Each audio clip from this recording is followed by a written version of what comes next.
各位聽眾，今日我哋嚟講下離婚嘅另一大難題——小朋友嘅撫養權。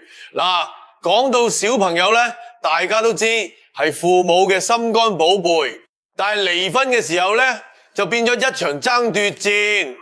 嗱，我哋就假設有個李太同李生啦，佢哋離婚最頭痛嘅就係個仔小明嘅撫養權。李太話小明跟佢先至有幸福，李生就話小明跟佢先至有前途，咁點算呢？咪就係要上法庭咯。喺香港呢，法庭會根據小朋友嘅最佳利益去判決，唔係邊個大聲就邊個贏㗎。法庭會考慮好多因素，包括小朋友嘅意願、父母嘅經濟狀況、居住環境、照顧能力等等。我聽過有個案，阿媽為咗爭撫養權，日日煮飯俾小朋友，仲學埋打機。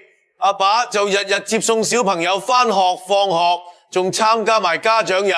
你話係咪好誇張？仲有個案，阿爺阿嫲都想爭撫養權，話要俾小朋友最好嘅照顧，結果法庭判俾小朋友自己揀。小朋友話佢想跟佢隻貓。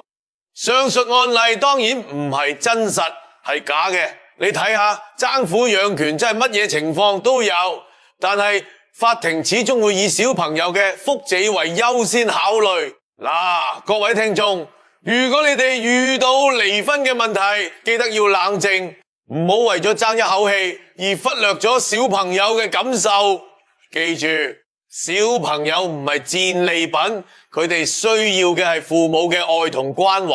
好啦，今日嘅節目就到呢度。如果你哋有咩關於撫養權嘅問題，歡迎隨時揾我哋。我哋下次再見。香港離婚，小朋友唔係戰利品。